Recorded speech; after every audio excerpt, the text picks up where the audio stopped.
Welcome back to the next episode of Lone Star College Football. Today, we are going to be covering the Texas Longhorn versus Louisiana Monroe pregame. Y'all do us a favor. Y'all like, comment, and subscribe. That really helps us out with the algorithm, trying to get the preview out to more people before the game actually starts. Leave us a comment. Let us know what y'all think at the end of this one, just like we did with Baylor. If y'all don't know, go check that one out. But we do bold predictions.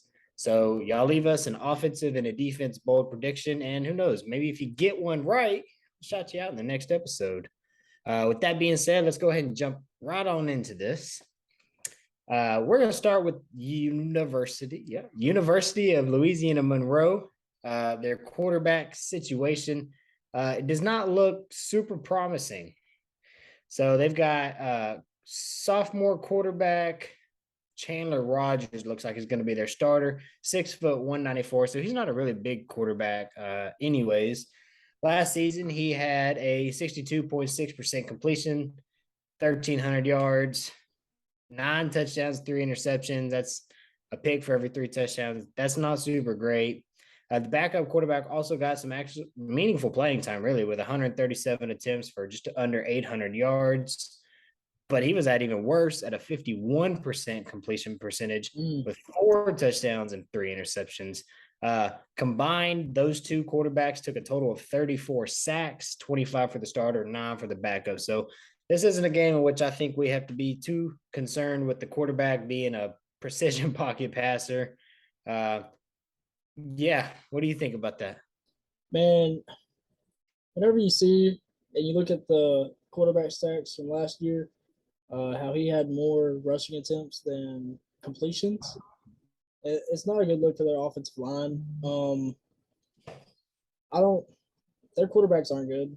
Looking at the stats, it almost makes me think that the backup was actually the starter at the beginning of the season, and they were like, "No, you done threw 3 picks compared to 4 touchdowns," and then they put him in with how many snaps they have.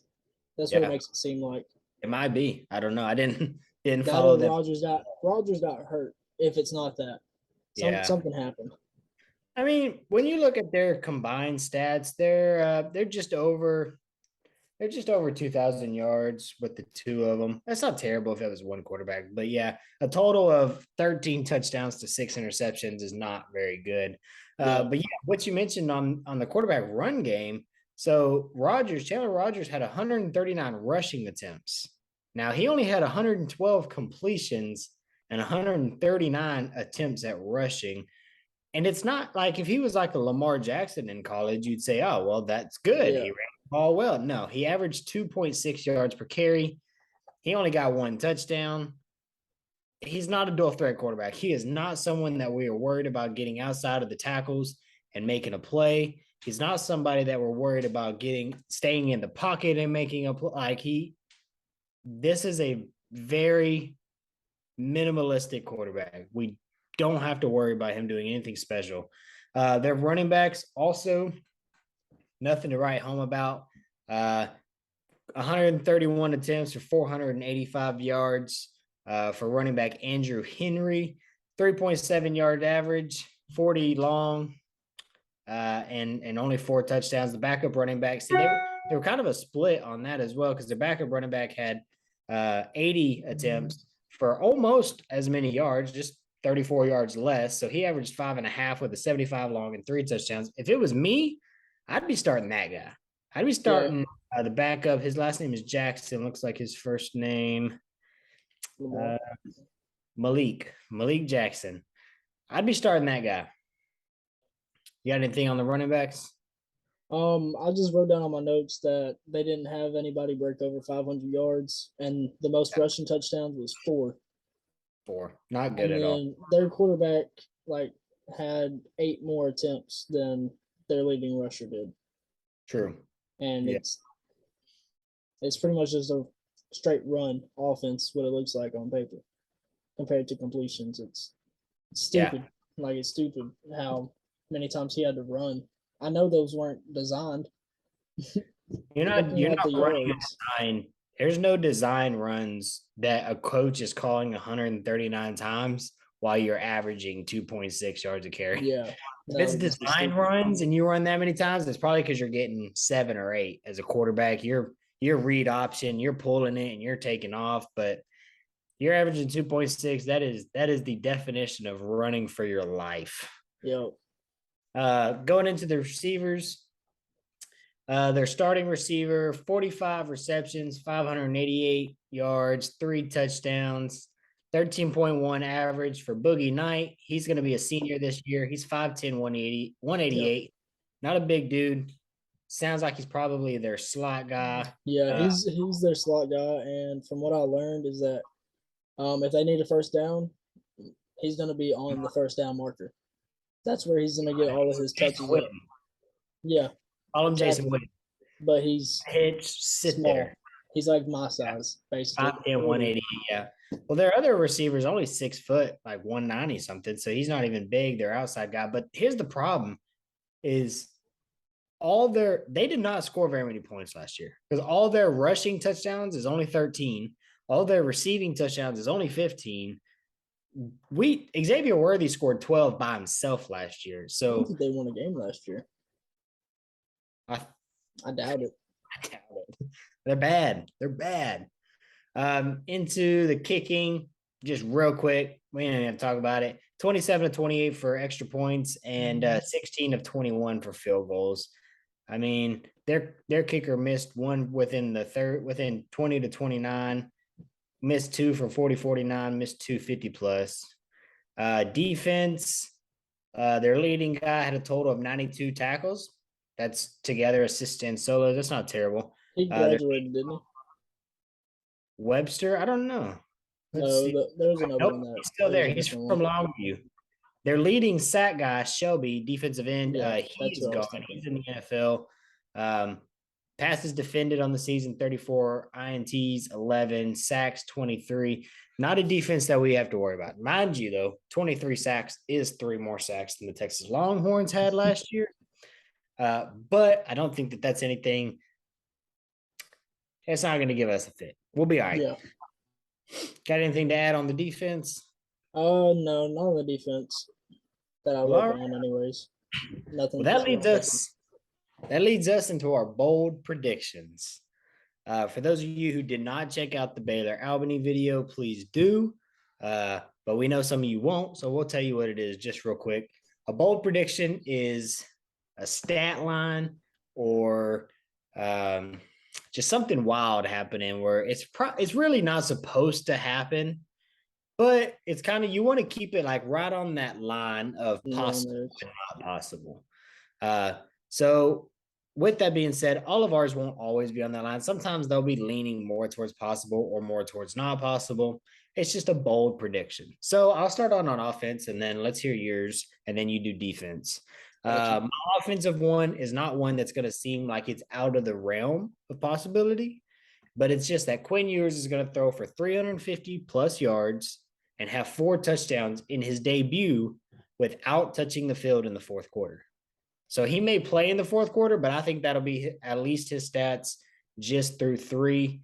To be honest, I don't think he'll even play the full third. I kind of feel like he'll play the first half and then Coach Sark will let him come in and play the first drive just to see what is it like to go in, come back out of the tunnel, go back onto the field and get that experience like that. Yeah, I mean, I think that could happen, especially with how Monroe played last year. I don't think their secondary is going to be able to do anything. Or even their defensive linemen, they're not going to be able to stop Bijan and Roschon for sure. Yeah. But my bold prediction was I put Xavier Worthy's going to have 4 touchdowns. I love it. I hope that happens. Please. Please. If they throw the ball to him, it's going to happen. He's too fast. He's too fast. He's too good. He's just too good. Yeah. I'm so torn right now between is my favorite player Bijan or Xavier. I don't know. I'm a receiver, so I have that's to go what with I Xavier. am. Like, we're gonna try to get a jersey at the game, and I want Xavier. I was a receiver. Jordan Shipley's always been my favorite ex-Longhorn. He was number 8. Worthy's number 8, so that's where I'm on rock. Let's hear your defensive one. My defensive one is 2 different players will have 2 or more sacks. I think that's pretty achievable. I mean, I say that, but then look at your sack numbers from last year. They Yeah. wasn't great, but Yeah, so last season, our leading sack guy, I believe it was Ben Davis, had transfer like two and a linebacker half. transfer out of Alabama. He had 2.5 sacks. So my defensive prediction, bold prediction, is also in that same line where I think we will have one player get at least 4 sacks and 6 tackle for losses. So a sack counts as a tackle for loss. So it'll be 4 sacks, and he'll tackle the running back 2 times behind the line of scrimmage. In just that one single game, he will break what we did all last season. Oh yeah, I think it's possible. I don't know who I would pick. I don't know if Vernon Broughton is starting. If I had to choose who I hope it is, I hope it's Keandre Coburn. That's who I hope it is. Keandre Coburn, he's a stud. He's one of those guys. He is probably my favorite person to listen to on like media availabilities. yeah. He's smart. You could say he's humble. He just seems like a genuine good guy. They all do, but like some people, you just hear them talking. You're like, man, really hold themselves at a really high standard. With that being said, I'll lead us into the score prediction. Um, I predicted the score to be 58-6. That is Texas. I believe that's Texas scoring 7 touchdowns, put you at 49. So 7 touchdowns and 3 field goals. Yeah, because if you did one more touchdown, that would be 49. Yeah, so 7 touchdowns, 3 field goals. I think Coach Sark will let our kicker get some practice before the Bama game. And then Louisiana Monroe scoring 6. Eventually we'll have our third and fourth strings in. If they still got their starters in, I could see them getting down the field a little bit for a PAT. And does me a little favor. It's only 64 points, holds us under the over under of 65 in the game because I did predict the under in this game. So that's what I'm rocking with. What you got? I got 59-10. 59-10. Pretty Yeah, close. that'd Pretty be close to the Baylor one as well. yeah. I think it's gonna be 8 touchdowns, 1 field goal. I think if y'all get into the red zone, y'all can score at ease. But Easy. if he kicks, if he chooses to kick, that's fine. I don't see y'all getting too many fourth downs. And then I just have them scoring like trash time touchdown and already having a field goal. Yeah. Well, you got anything else to add to that? Hook 'em. Hook 'em. I love it. Yeah. Well, all right, guys. We appreciate y'all. If y'all made it this far, y'all do us a favor. Y'all find us on Twitter. You can find him at L Patterson_3.